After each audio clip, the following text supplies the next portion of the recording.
মহারাজ করে, যার ভিতরে এই রকমের বস্তু ঘটে, সেই কৃষ্ণময় হরিময় গৌরময় রাম রূপে সকলকে সে দেখতে পারে। সে নিজের নিজে যে চিনতে পারে, সকলকে গুরুকে একরকম সে মনে করতে পারে যে আমার পাগলকে সব আছে ওই গুরুদেবের কাছে। যদি কেহ অন্য গুরুর ভক্ত হয়, সে দেখতে পারে আমার সেই প্রাণ বন্ধু ওই গোবিন্দর কাছে আছে। যার যে গুরু নিজকে নিজের যদি সে অন্য গুরুর ভিতরেও সে সেই রূপ দর্শন করতে পারে। যদি নিজকে নিজের চিনতে পারে, তাহলে সে রামেরও চিনতে পারে, গৌরঙ্গেরও চিনতে পারে, হরিরেও চিনতে পারে, ভগবান শ্রীকৃষ্ণেরও চিনতে পারে। যদি এই মস্তকের উপর ধারণ করে, সেই রাসেশ্বরী রাসবিহারী কোন করবে? যেমন ভগবান শ্রীকৃষ্ণ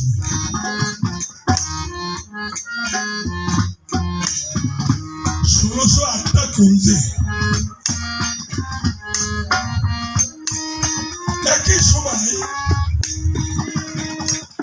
1608টা কুঞ্জে যখন গেছে ভক্তরা দর্শন করতে, দেখে এই কুঞ্জেও আমার রাধা গোবিন্দ আছে। ঘুরতে ঘুরতে আর এক কুঞ্জে গেছে, সেখানে দেখে আমার রাধা গোবিন্দ আছে। ঘুরতে ঘুরতে যত কুঞ্জে যায়, সকল কুঞ্জে দেখে আমার প্রাণ গোবিন্দ।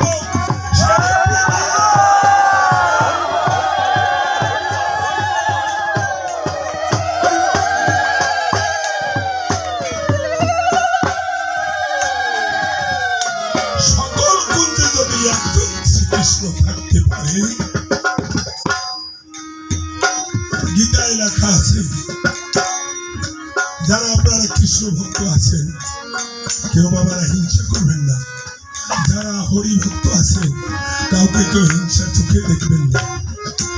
যদি কেউ রাম ভক্ত থাকেন, কাউকে কেউ হিংসার চোখে দেখবেন না। কারণ মতুয়ারা যদি শ্রীকৃষ্ণ ভক্তের যে যারা বৈষ্ণব ভক্ত আছে, তাকে যদি হিংসা করতে হয়, তাহলে সে মতুয়ার মধ্যে পড়ে না। যদি কোনো কৃষ্ণ ভক্ত, গৌর ভক্ত, কোন বৈষ্ণব থাকে, তারা যদি মতুয়া ভক্তকে হিংসা করে, সে কৃষ্ণ ভক্তের ভিতরে সে থাকতে পারে না। কেননা আমার ঠাকুরের গ্রন্থ শ্রী শ্রী হরিগুরু চাঁদ চরিত্র সুন্দর মঙ্গল আচরণ লেখা আছে, রাম হরি কৃষ্ণ হরি, রাম হরি কৃষ্ণ হরি, শ্রী গৌরাঙ্গ হরি, হরি সারা সব হরি, ওই পূর্ণানন্দ হরি। ক্রিয়াতা হরি ভক্তি করে সেই তার ঈশ্বর, ভক্তি যোগে সেই তার।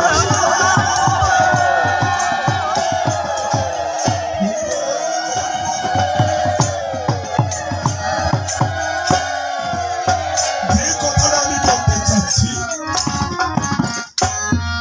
আমার এই দেহখানা যদি বারবার ভাগ হয়ে যায়, বারবার যদি খণ্ডরতি হয়, তার কাছে ভগবানও ভাগ হয়ে যায়। আমার এই মামনি একটু আসো,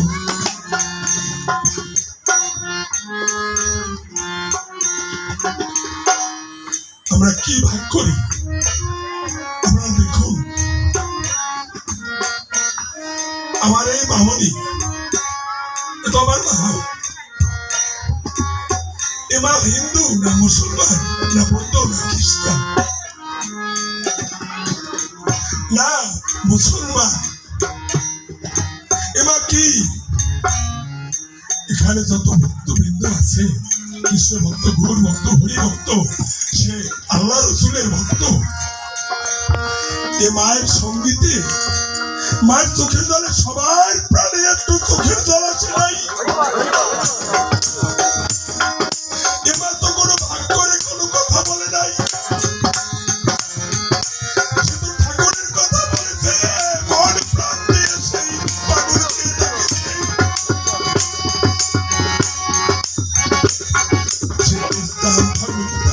আন্দোলন করছে তাদের কি ধর্মটা নষ্ট হয়েছে? জীবকে যে প্রেম করে সেই হলো সেবিক ঈশ্বর। সকল জীবকে যে প্রেম করতে না পারে সে কোনদিন সেবিক ঈশ্বর হতে পারে না। জীবের দয়া নামের রূপী মানুষের নিষ্ঠা আর যত কিছু সব জীবের প্রতি দয়া রাখতে হবে, নামের প্রতি রুচি রাখতে হবে। কৃষ্ণ নাম হোক, গুরু নাম হোক, আর আল্লাহ নাম হোক, মনের নাম হোক, এই নাম হোক। ঠাকুরের 108টা নাম সনাতন ধর্মের ভিতরে যারা বৈষ্ণব তত্ত্বের ভিতরে যারা আছেন তারা কিন্তু এগুলো শুনতে পারবে। ঠাকুরের শিরোনাম 108টা ঠাকুরের নাম সকল কৃষ্ণ ভক্তেরাই তো আলোচনা করে ঠাকুরের 108টা নাম। ঠাকুরের যদি 108টা নাম হয়ে থাকে আমি কেমন করে কৃষ্ণকে হিংসা করি? কৃষ্ণ ভক্তকে 108টা যদি নাম হয়ে থাকে তাই আমি আল্লাহকে কেন হিংসা করি? 108টা নাম যদি হয়ে থাকে তাই আমি কেন হরিচাঁদ ঠাকুরকে হিংসা করি? 108টা নাম যদি হয়ে থাকে তাই ওই আরেক গুরুকে আরেক গুরুতে কেন হিংসা করি? হিংসা হইছে মাদার কাটার পেরা। যে মাদার কাটা গায়ে লাগে সমস্ত গাছ আমরা মনে করি কি সনাতন ধর্মে জন্মগ্রহণ করছি, আমরা যদি একজনের হিংসা করি তাই মনে হয় আমাকে গায়ে খেয়াল ফল লাগছে নেবে একা খেয়াল চালাইয়া কালে ওই গুলোকে চলে না না অত সস্তা না। আপনারা জানেন ভাগবতে ধর্মরাজ যুধিষ্ঠিরের 5 ভাই ছিল। ধর্মের রাজা ছিল ধর্মরাজ যুধিষ্ঠির। তারপর যুগের কথাটাই বলি, এই হরিলীলার কথা বললে কবি হরিলীলায় তো যেমন আমার বাবা বলছে যে ওই কেশব পাগলের কাছে এমন অস্ত্র দিয়েছে সে মৃত্যুকে জয় করিয়া আবার সে পুনর্জন্ম তার 35 বছর দিয়েছে। একটা ডাক্তার চামড়া কি একটা ছাগলের চামড়া দিয়ে ডাক্তার ছেলে কি 35 বছর সে চামড়ারে বয়স পায়? বাস্তবের ঘটনা। আমি শ্রীলঙ্কার সমস্ত গুণ কীর্তন আমি জানি। 35 বছরে ঢাকা ছেড়ে নেয় সে এবার ডঙ্কা দিতেছে হরিদাস এই ডঙ্কা বাজাই তুমি হরিনাম করবে। আমার ওই দাদা ওই দিদি কেমন সুন্দর হরিনাম করত। হরিনাম করতে করতে 2 স্বামী স্ত্রী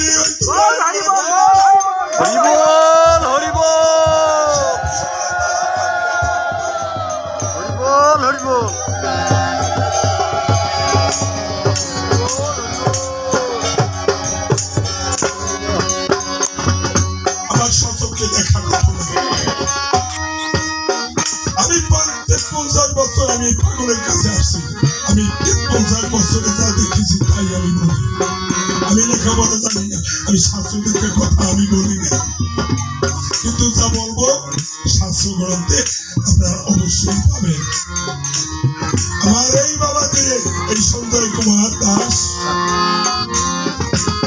এরে আমার কথায় গাবরবিনা লিপেন মাস্টার উনিও ছিল। বলছি তোমরা শিক্ষিত হইয়া আমার গুরু চাকরি শুনিয়া পাস করে তোমরা চাকরি করো আর কিছু তো করলাম। তখন বলছে বাবা কেন? আমি বলছি হ্যাঁ মতুয়ারা অশিক্ষিত সবাই বলে, কারণ আমার তো অশিক্ষিত কইলে সমস্ত মতুয়াদের গায়ে লাগে তাকে বলে সব মতুয়ারা অশিক্ষিত। তখন বলছে এই নিবেন মাস্টার ছিল এই সঞ্জয় বাবু বলছে বাবা আমরা তো 13 জন টিচার এখানে খেতে বসছি। না বাবা তোমরা সে শিক্ষিত হও নাই, কেন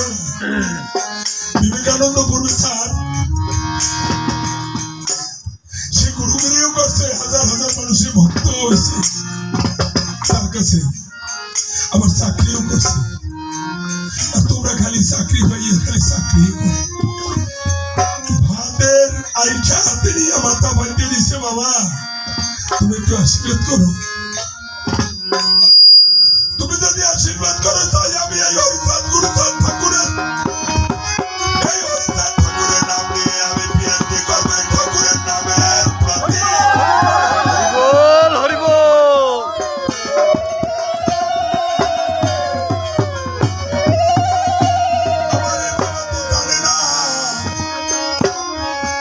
ধর্মের প্রতি কোনো পিএইচডি হয় না। ভারত বাংলা কোথাও পিএইচডি করা কোনো আইন নাই ধর্মের প্রতি, সাধকদের প্রতি। সমস্ত দেশ ঘুরে জাহাঙ্গীরনগর বিশ্ববিদ্যালয় উনি যাইয়া কাঁদতে লাগলো। ওখানে একজন টিচার বললো কি কষ্ট হয়, তুমি কাঁদছো কেন? আমি পিএইচডি করবো, আমাকে কেউ ভর্তি নেয় না।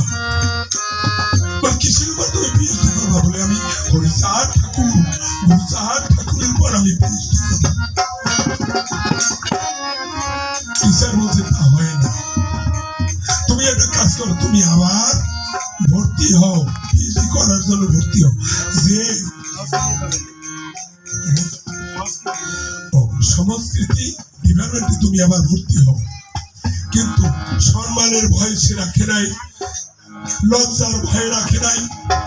যে বিএম কলেজের এখন টিচার, সে যদি আবার বিএম কলেজে গিয়ে যদি আবার